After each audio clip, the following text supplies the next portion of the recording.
My name is Gail Anderson, and I'm 33 years old.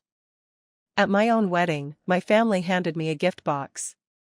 And when I opened it in front of 120 people, it was completely empty. My mother smiled while I stared into all that nothing. She had planned it. She wanted the whole room to watch. But the empty box wasn't the cruelest thing that happened that night. And it wasn't the thing that changed my family forever. What my grandmother slipped into my hands 20 minutes later did that. And what my mother nearly did when I opened that second box at the head table, I will carry with me until the day I die. I'm going to walk you through this whole night, and the year that built up to it, because I think a lot of you have sat exactly where I sat. If you've ever been the responsible one in your family, the fixer, the one everyone calls at 2 in the morning, the one whose worth got measured instead of felt, stay with me. This gets very satisfying. If stories about quiet dignity finally standing its ground speak to you, hit subscribe right now, because this channel is built entirely around moments exactly like this one. Let me back up, because a box doesn't stay empty by accident. I work as a paralegal at a small firm 2 blocks from the county courthouse. I read contracts for a living. I notice when a single word is missing, and I notice when a whole person is. In my family, I was always the reliable one. When Grandma needed a ride to the cardiologist, I drove her. When someone had to sit at the hospital all night, that someone was me. When my sister Renee forgot our mother's birthday, I bought the gift and signed both our names. I was praised for exactly one thing my whole life. Sensible. Never smart, never brave, never beautiful, sensible, the way you praise a reliable car. My mother, Carol, measured everything in numbers, and I learned young that love in our house came with an invoice attached. You earned your seat at the table. You paid for it in usefulness, and the bill was never marked paid. I got very good at paying. I brought casseroles to funerals of people I barely knew. I remembered every anniversary, including the ones my mother pretended to forget on purpose so someone would scramble. I answered the phone at 2 in the morning and never once asked why it was always my number they called, never Renee's, never my father's. When my mother's water heater died on a Tuesday, I was the one who took a half day and sat with the plumber.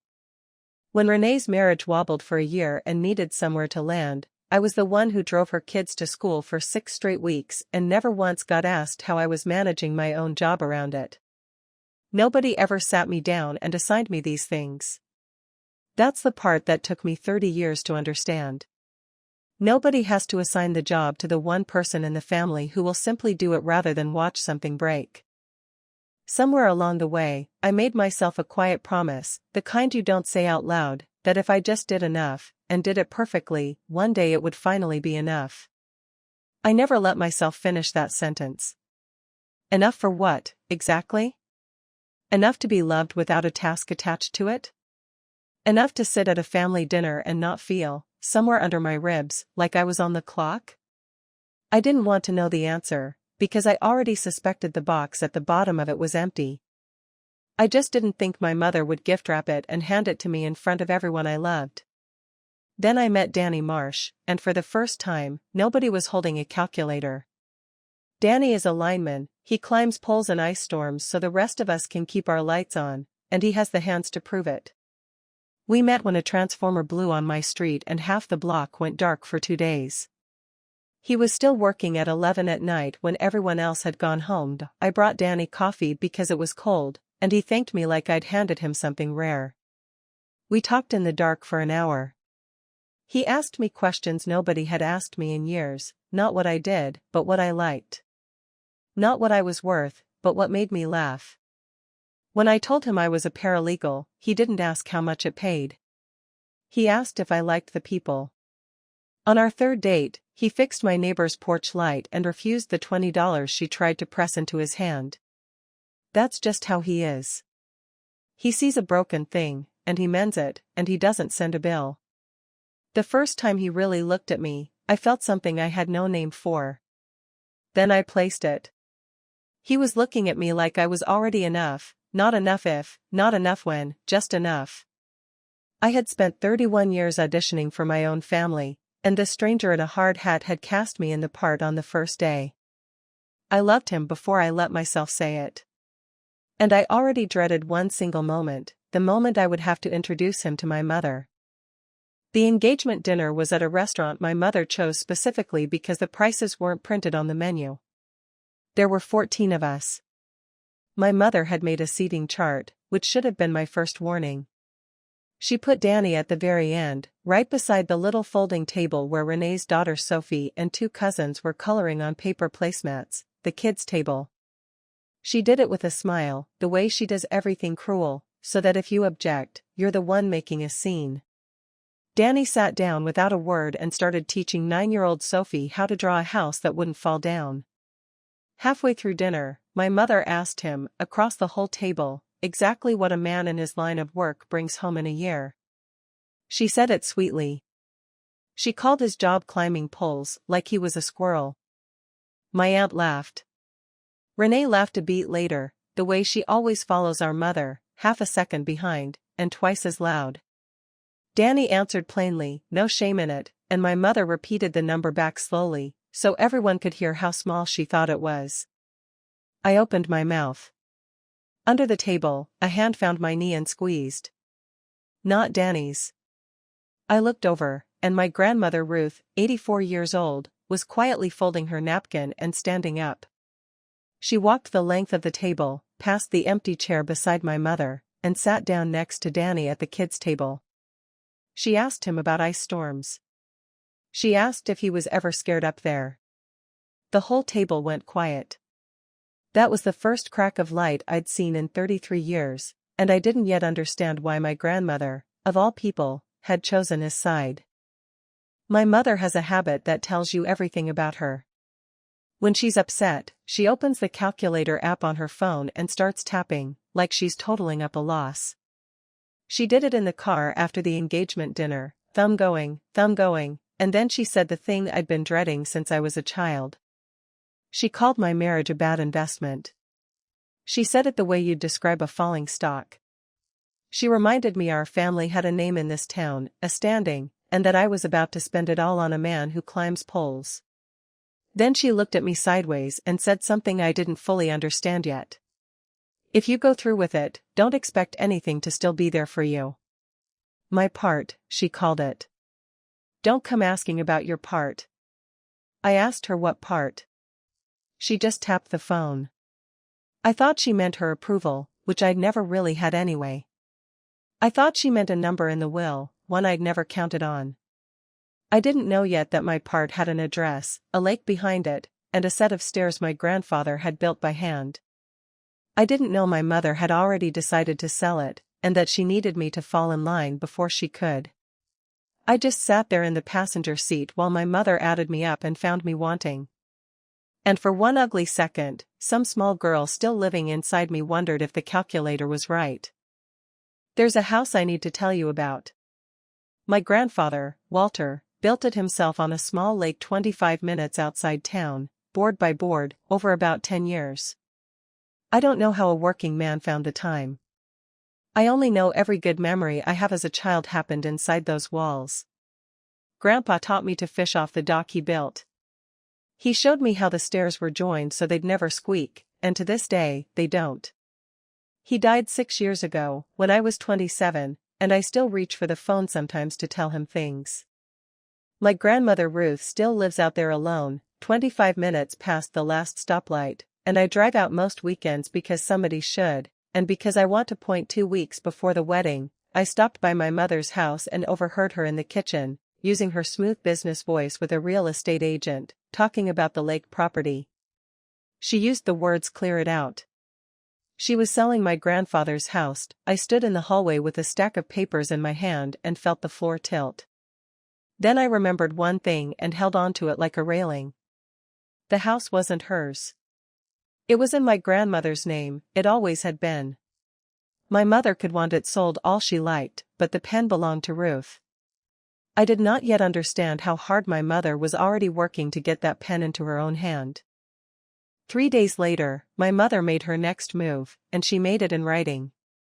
She sent an email to the entire extended family, aunts, uncles, cousins, my father's side, everyone, announcing that she was withdrawing her offer to help pay for the wedding.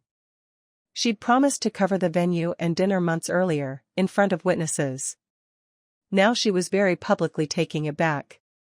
She wrote that she didn't invest in ventures with poor fundamentals, actually wrote that, about her own daughter's marriage, and copied 30 people so they'd all know it was a dare. Cancel the wedding, come crawling back, apologize for embarrassing the family, and maybe the money would reappear. That was the whole point of doing it in public. She wanted me to feel the walls close in. Danny read the email over my shoulder, set his jaw, and said one thing. "We'll pay for our own wedding, then." So we did. We moved it to the fellowship hall of a little church on Route 9, and we did the math at the kitchen table like adults, $14,000 of our own savings, most of it his. No chandelier, no plated dinner. Folding tables and string lights and a potluck of casseroles from people who actually loved us. I cried at that table, but not the way you'd think, because for the first time, the wedding was ours. Nobody had bought it, which meant nobody could take it back. Something loosened in my chest that had been clenched my whole life, and I didn't have a word for it yet.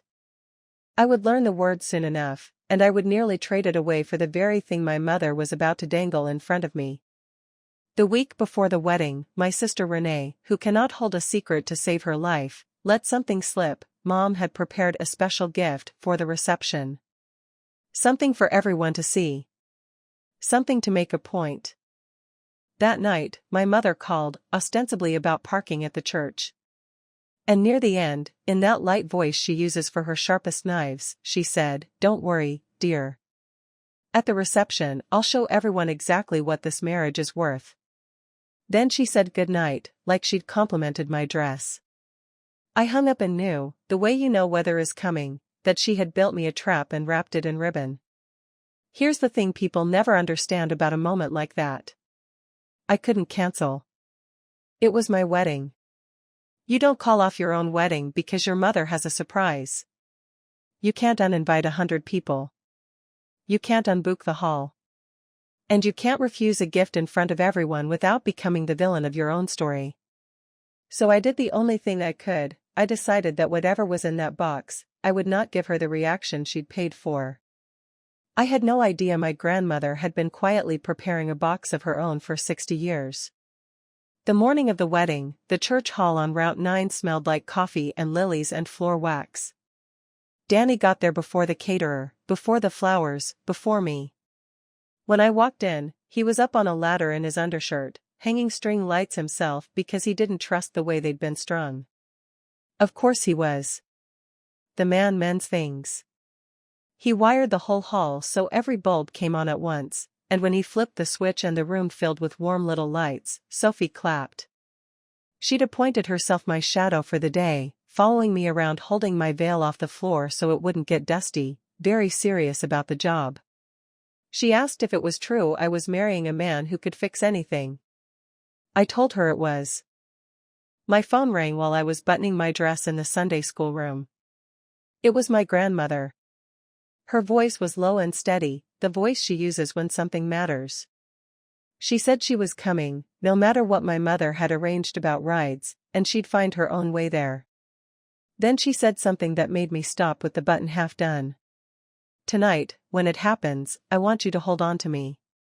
Whatever they do, you stay close to me and you wait. Can you do that for your old grandmother?" I said yes without knowing what I was agreeing to. She just said, "You'll see. And Gail, don't open anything until I tell you to."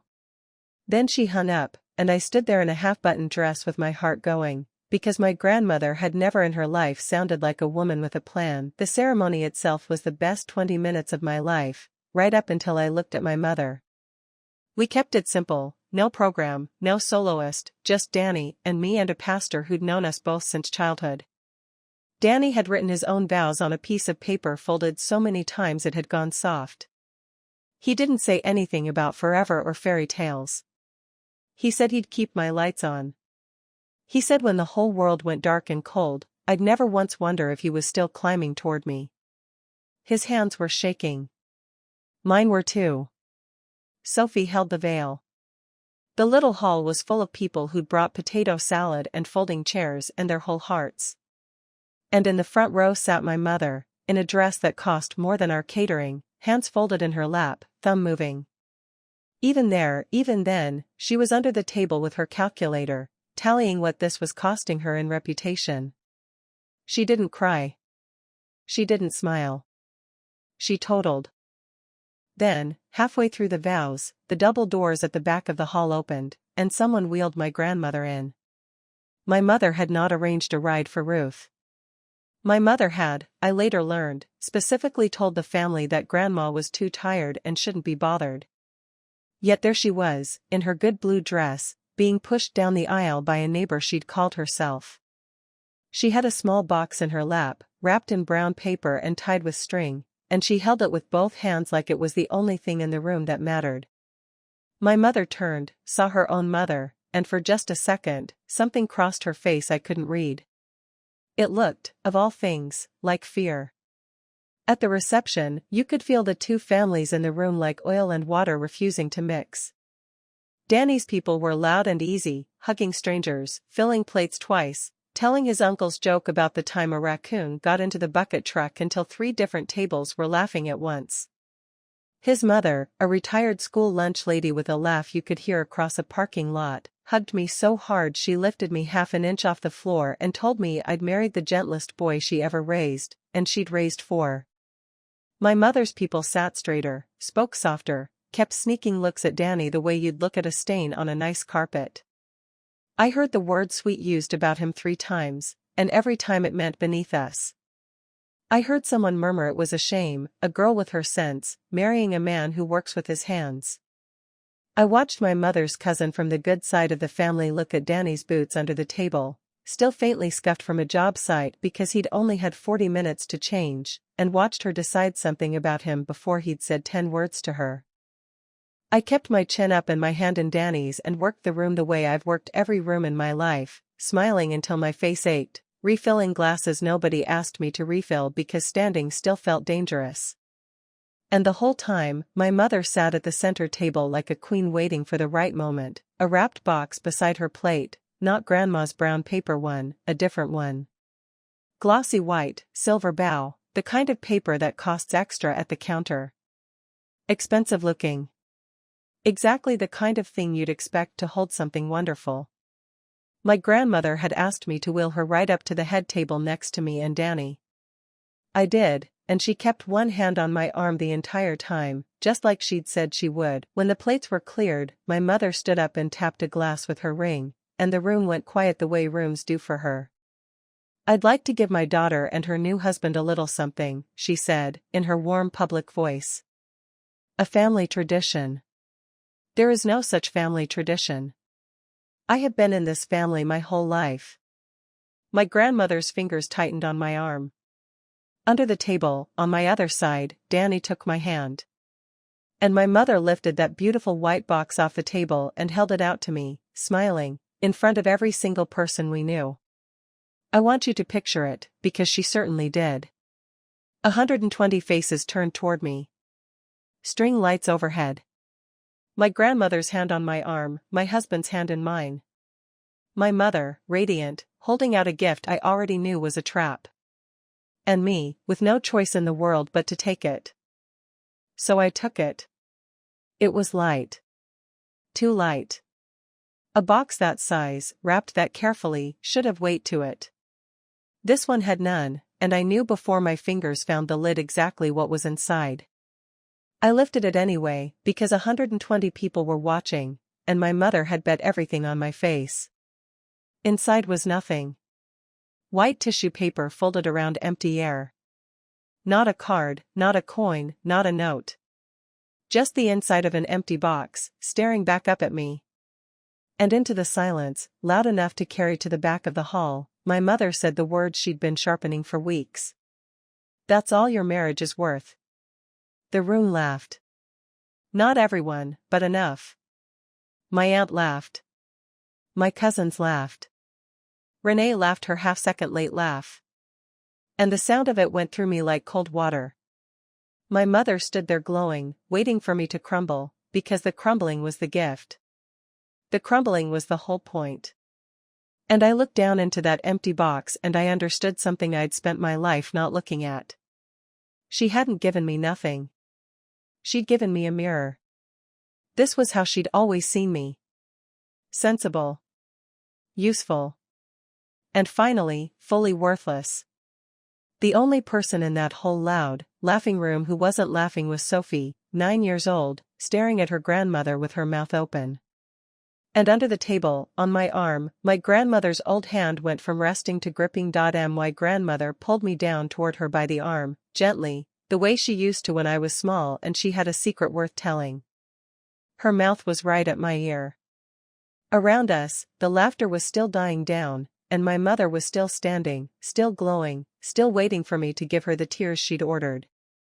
I didn't. I bent down to my grandmother instead, and into my lap, hidden by the tablecloth and my own 2 hands, she pressed the little box wrapped in brown paper and string. It was warm from her lap. "It's heavier than it looks," she whispered, and her voice did not shake at all. "Don't open it here. Wait until you're back in your seat at the head table, where you belong. Open it there." Slow, and Gail, she waited until I turned to look her in the eye. Her eyes were wet and fierce and 84 years old and absolutely certain. "When you open it, you look straight at your mother. You don't look away. You understand me? You look right at Carol." I nodded. I couldn't speak. My hands closed around that brown paper box, and I felt the shape of something inside it, small and hard and round, and something folded, paper. My mother finally sat down, satisfied, thinking the show was over, thinking she'd won the night. She had no idea the night hadn't started yet. I straightened up. I set the empty white box aside without a word, which I could see confused her, because a reaction was the whole reason she'd built it. I carried my grandmother's little box back to my seat at the head table, under the warm lights my husband had strung with his own hands, set it down in front of me, and untied the string. The paper came away in my hands, quiet, and inside was a small wooden box my grandfather had made. I knew his work. I knew those joints. Inside, resting on a square of blue felt, were 3 things. And by the time I'd looked at all 3 of them, I understood exactly why my mother had gone still the moment she saw my grandmother wheeled through those doors. The first item was a wedding ring, a thin gold band worn almost to a wire on the underside, the way a ring goes when a woman wears it every day for 60 years and never once takes it off. My grandmother's ring. The second was a small brass pin, dull and green at the edges, stamped with the seal of a pipefitters and plumbers union, and a number underneath. The third was a piece of paper, folded in quarters. And when I opened it, I saw my grandmother's handwriting, the loops she learned in a schoolhouse 80 years ago. It was short. It said, "Everything this family has, he built with these hands." They called him nothing. He was the richest man I ever knew. Wear the ring when you forget your worth. Wear the pin when they try to set it for you. And then, underlined once, at the bottom, I have never forgotten. They said he was worth nothing. He built everything you're standing in. I read it twice. Then I did what my grandmother told me to do. I looked up and looked straight across the reception at my mother. And Carol, who had been laughing and glowing and accepting congratulations for her clever little joke, saw the wooden box open in my hands. She saw the brass pin catch the light.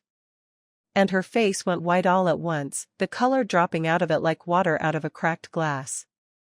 She half rose out of her chair, her hand shot to the edge of the table.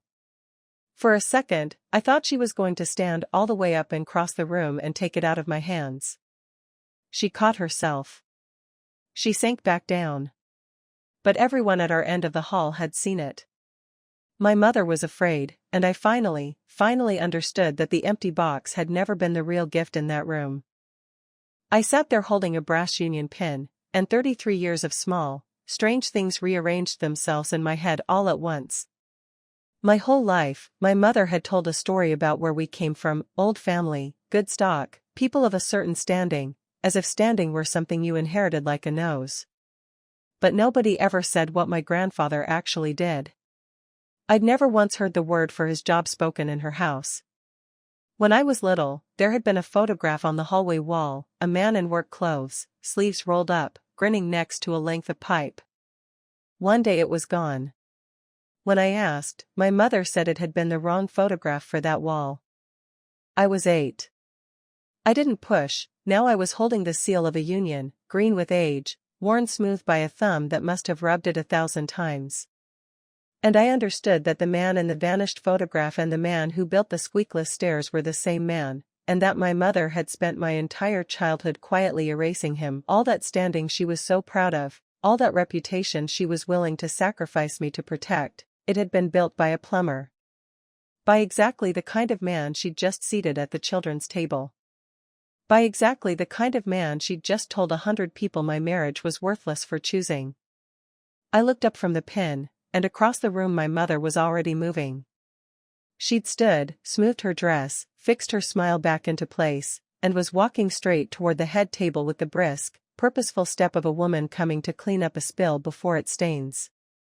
She reached me with her party smile on and her eyes like winter. She leaned down close and murmured that we should step out for a moment, and to anyone watching, it looked like a mother pulling her daughter aside for a happy word. I went, because I didn't want this in front of Sophie, and because I wanted to hear what she'd say when she thought no one was listening. In the hallway by the coat racks, she dropped the smile like a coat of her own. "Put that box away," she said, low and fast. "This is neither the time nor the place." I asked her what she was so afraid of. I heard my mother's own sentence walking around in my head, "That's all your marriage is worth," and for the first time in my life it sounded exactly as empty as the box she'd handed me. She didn't answer the question. Instead, she pivoted the way she always does, to money and duty. She told me my grandmother was confused, that she wasn't well, that she gets ideas. She told me the lake house was falling apart and needed to be sold before Ruth did something foolish with it. She said it fast and smooth, and I felt the shape of the thing under the words, "the claw's too clean." The real reason for all of it. My mother didn't just want that house sold. She needed my grandmother to sign it over to her, soon, before anyone could ask Ruth what she actually wanted. And she needed me quiet and grateful and back in my place while she did it. I looked at my mother in that hallway and I stopped being afraid of her. It was the strangest feeling, like setting down a bag I'd carried so long I'd forgotten it was heavy. And I already knew what I was doing the very next morning.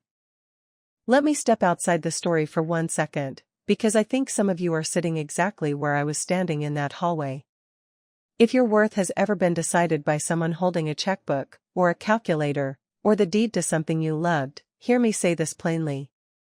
You are not the poor one in that room. The person who has to measure love in dollars to feel powerful is telling you something about their own emptiness, not yours. Tell me in the comments where you're watching from tonight, and what you'd have done in that hallway by the coat racks.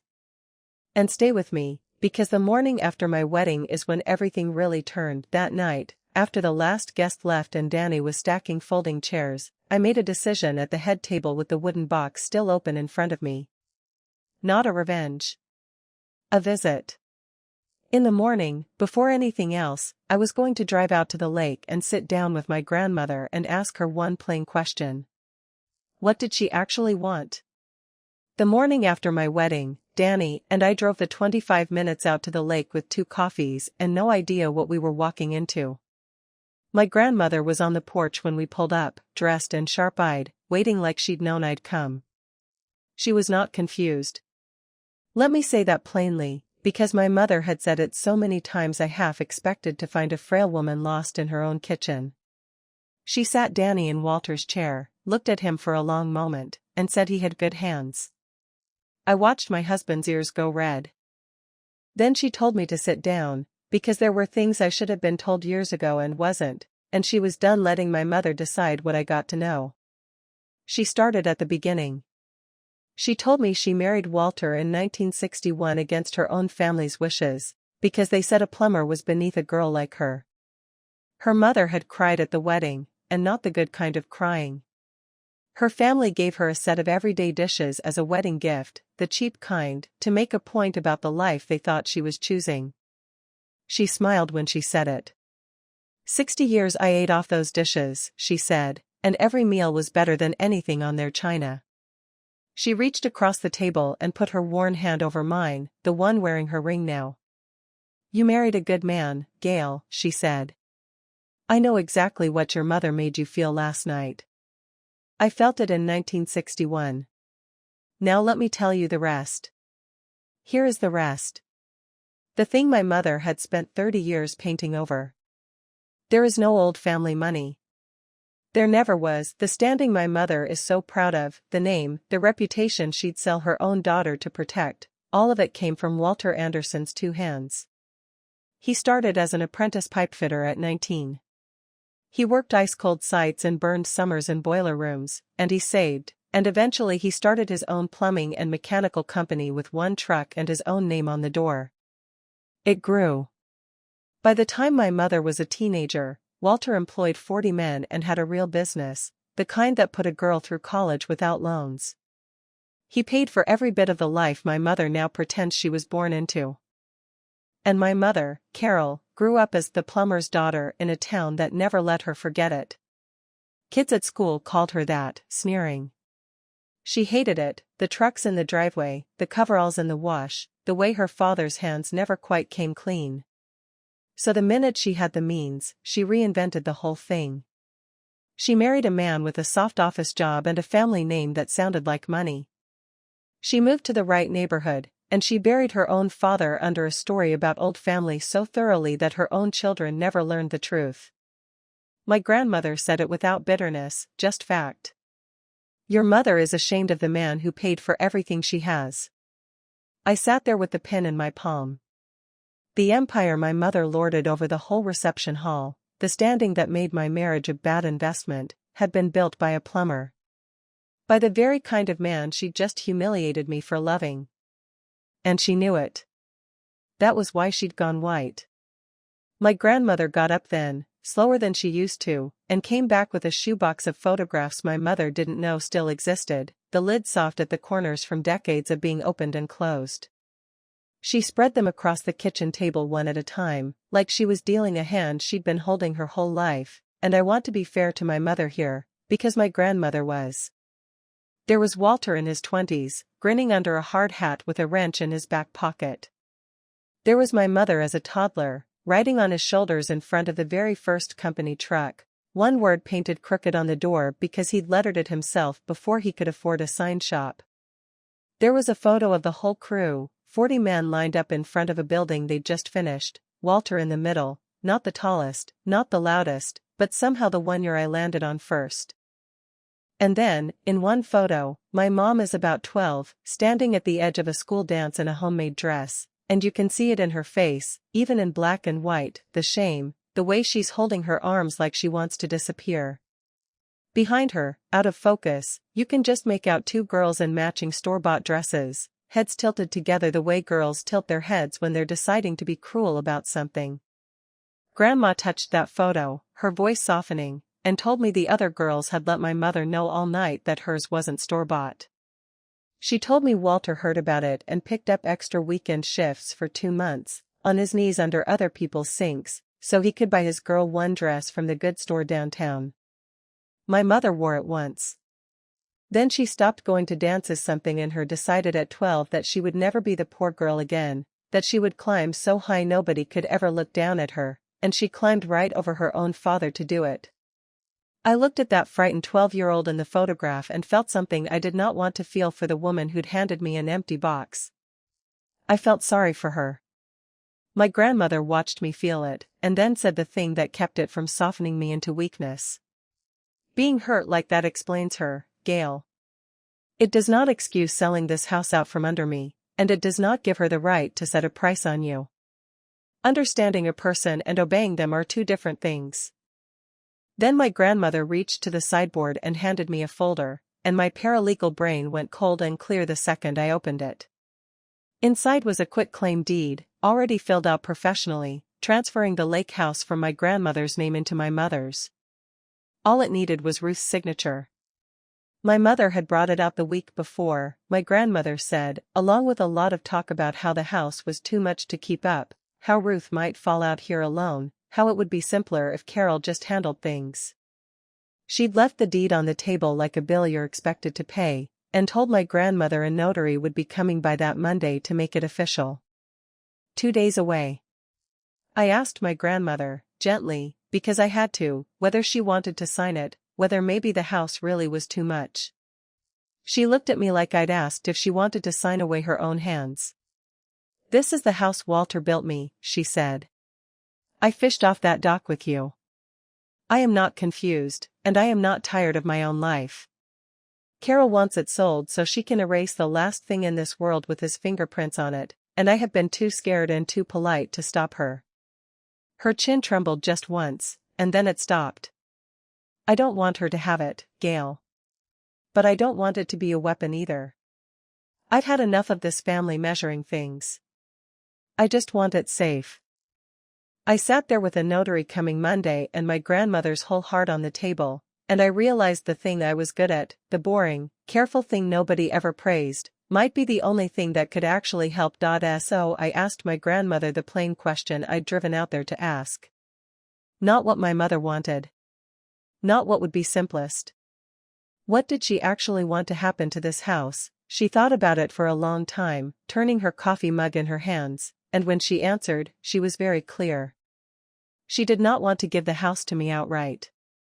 She said that first, and she said it looking right at me, because she knew me. "If I hand it to you outright, Gail, your mother will say I was confused and you took advantage, and you'll spend the rest of your life defending yourself. And worse, it'll become a thing that gets measured. I'm done with measuring." What she wanted was for the house to stop being something anyone could sell, or fight over, or use as a knife. She wanted it put into a trust that couldn't be broken, so she could live in it for the rest of her days, and after her, it would stay in the family as a place, not a price. A place where any Anderson who married for love instead of standing would always have somewhere to go. She wanted Walter's name on it, the real one, the plumber's name, the union man's name. "They said he was worth nothing," she said again, quiet, looking at the pin in my hand. "Let this house say otherwise for 100 years. I told her I could help her do that the right way, a real estate attorney, and a doctor to document she was of sound mind, so no one could ever claim she was confused." She reached across the table and squeezed my hand.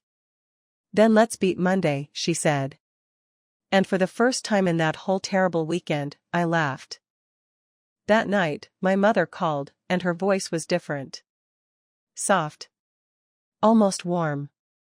I hadn't heard that voice pointed at me in years, and God help me, some old, hungry part of me sat up like a dog at the door. She said she thought we'd both said things.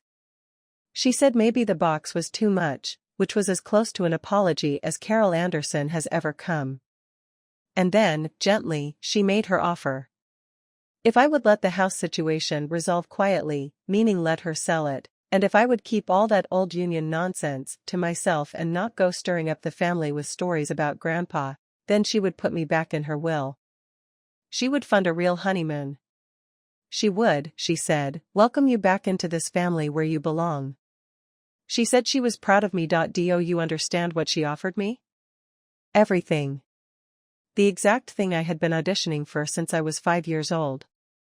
And for one long moment, standing in my kitchen the day after my wedding, I wanted it so badly I couldn't breathe. That is the honest truth. The little girl who bought birthday gifts and signed 2 names wanted to say yes so fast.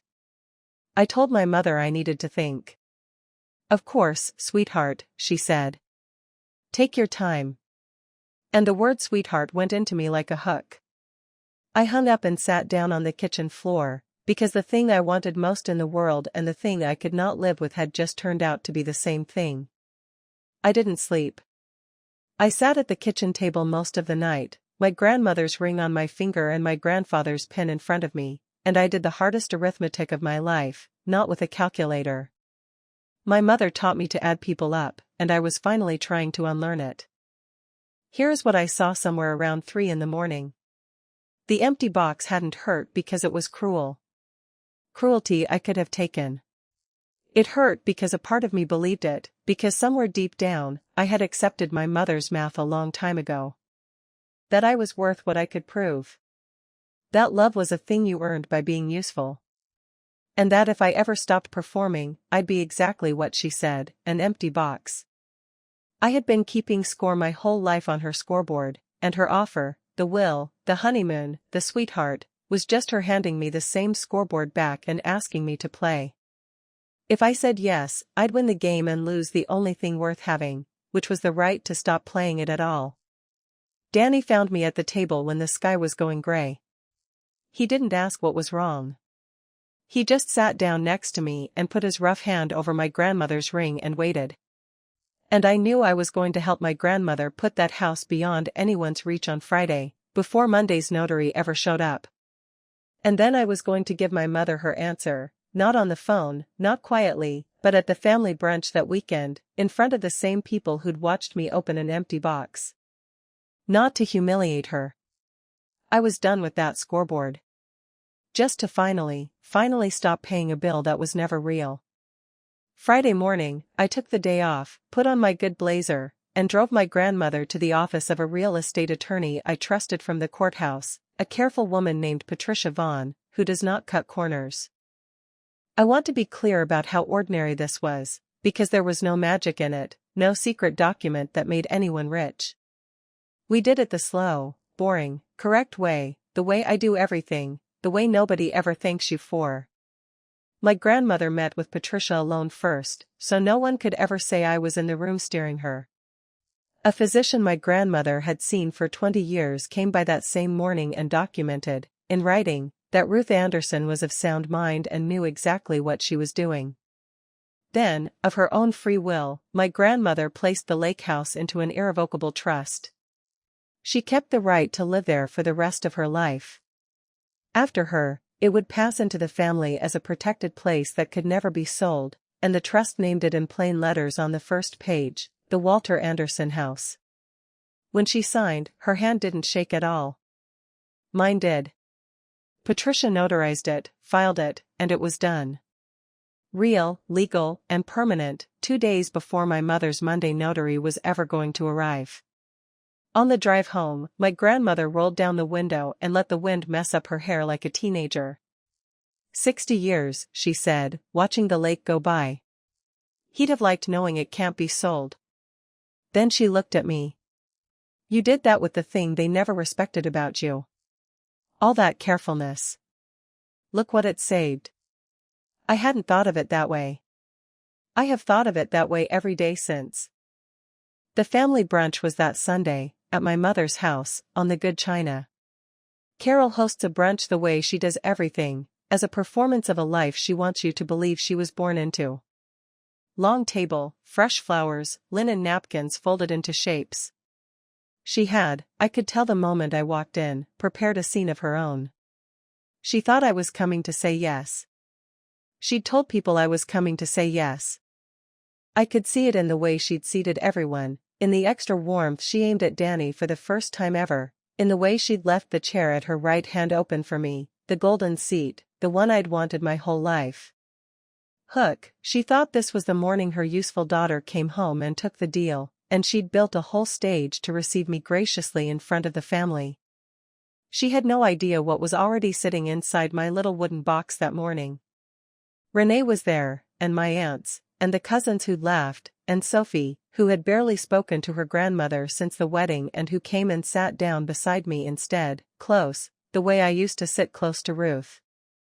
I set my grandmother's little wooden box on the table beside my plate.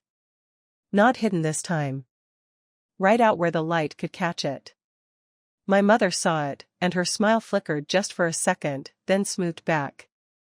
She clinked her glass with her ring, stood up, and welcomed me home. I let her. I let her get all the way through the warm opening, the "we're so glad you've come to your senses," the reaching for my hand. I let her build the whole stage. And then I stood up on my own 2 feet at my mother's table and said, "Thank you." My mother beamed, because thank you was the beginning of the speech she'd written for me in her head. She thought I was about to accept. She actually reached for her glass to toast. She announced to the whole table that she and I had worked things out, that I was back in the family, back in her will, that she'd be helping Danny and me get properly settled. She said it generously, like a queen restoring a banished daughter, and looked around to collect the warm murmurs, and got them. My aunts nodded. Renee smiled with relief. Everyone waited for me to sit back down in the golden chair and be grateful and let the family close back up over the whole ugly week like water over a stone. I could feel the pull of it in my own body. Say yes. Sit down. Be enough at last. Take the seat you've bled for. And I stood there in the pull of it, with my grandmother's ring on my finger and Sophie's shoulder against my arm and my husband's steady eyes on me from across the table, and I understood exactly what I was being offered and exactly what it cost. She was offering me everything I'd ever wanted, in exchange for the one thing I'd just learned I couldn't sell. My mother lifted her glass toward me, waiting, glowing, sure. And I did not lift mine. I stood there, calm as still water, in a way that I promise you cost me more than any scene ever could. Mom, I said, I need to say something first, and I need you to hear all of it before you toast. I did not raise my voice. Everything I'd learned about her told me the loudest thing I could do in that room was stay quiet, because my mother had spent her whole life afraid of exactly one thing, and it wasn't anger. It was the truth, said plainly, without shame. So I said it plainly. I opened the little wooden box and took out the thin gold ring and told them it was Grandma's, 60 years of it. Then I took out the brass pin and pinned it to my blazer where everyone could see, and I told them whose it was. I told them about Walter Anderson, not as a weapon, as an introduction, because most of the people at that table had never really been told. I told them he was a pipefitter, a union man, that he built his own company with his own hands, and that every good thing any of us had, this house, this china, the college degrees, the standing, all of it came from a plumber who got up before dawn and came home with his hands full of other people's problems. I said my grandfather's name out loud at my mother's table, the name she'd spent 30 years erasing, and I watched her go white all over again. The same white as the wedding.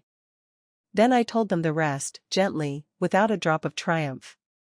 Grandma had decided, of her own free will, with her own lawyer and her own doctor, to put the lake house into a trust in Walter's name, so it could never be sold, so it would always be a home for anyone in this family who chose love over standing.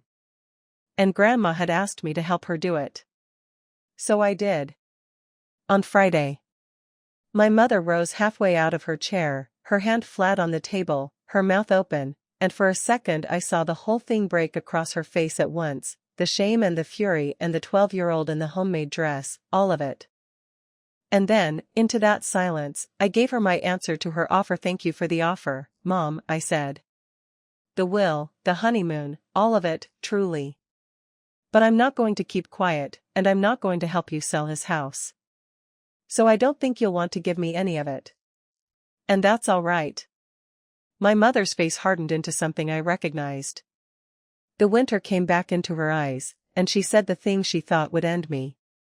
If that was my choice, she said, then I was out of the will for good. Out permanently, and I would get nothing from this family, not $1, ever.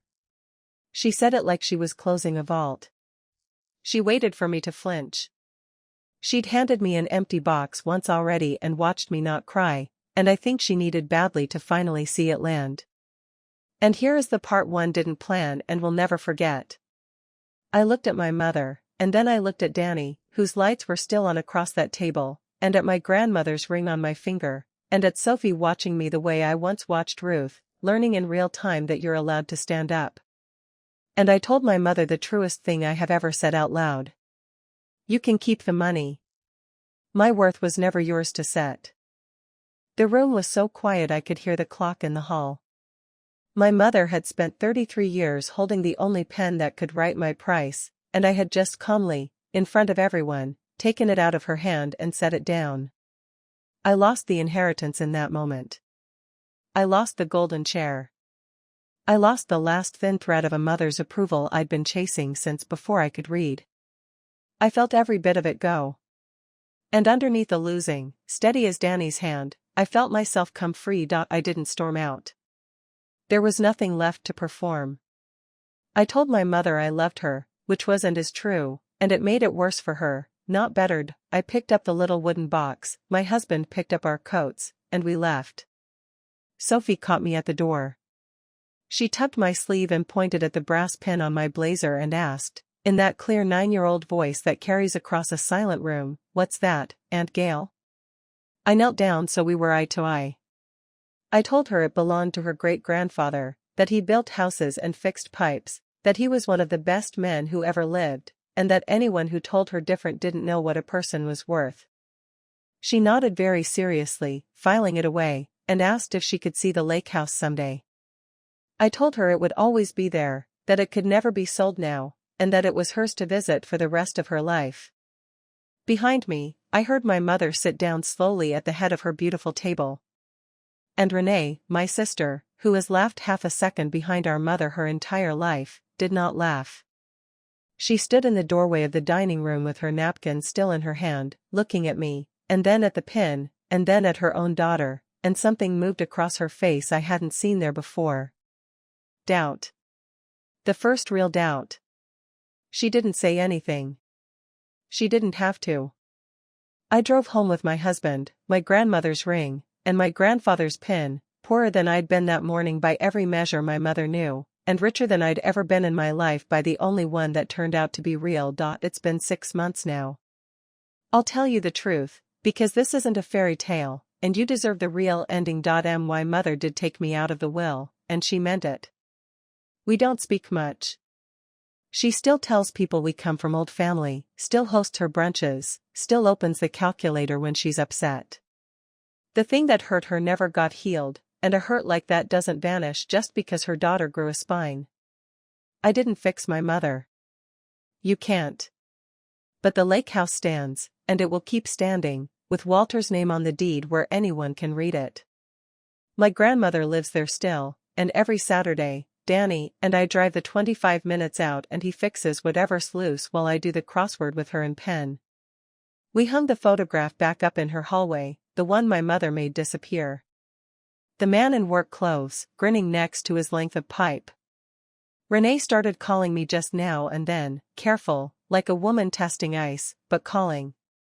And Sophie asked her mother last month why nobody ever talks about the great-grandfather who could fix anything. I heard Renee didn't have a good answer, and that she didn't like not having one. That's how it breaks, I think, not all at once, not in one loud scene at a wedding. It breaks the way my grandfather's stairs never did. One careful joint at a time. In the next generation. In a 9-year-old who now knows exactly what a plumber was worth. It took an empty box to teach me the one thing my family never could. Nobody gets to set the price of what you're worth. Not your mother, not your family, not the whole laughing room. Nobody, unless you're the one who hands them the pen. That's my story. An empty box, a rusted union pin, and a house that will never be for sale. If someone ever tried to measure your worth in dollars, and some quiet, stubborn part of you refused to hand them the pen, take that as your sign today. Go call the person who saw you clearly. And if you're the sensible one in your family, the one who never gets asked how she's doing, only what she can do, hear me say this plainly: documenting a decision, protecting what's yours, and standing up quietly are not selfish acts. They're the beginning of being seen. Share this story with someone who needs to hear it. Drop a comment and tell me what you would have done in that reception hall. And if you're drawn to stories about family betrayal, quiet dignity, and people who finally learn they were never the empty box to begin with, hit subscribe, because this channel is built entirely around stories exactly like this one.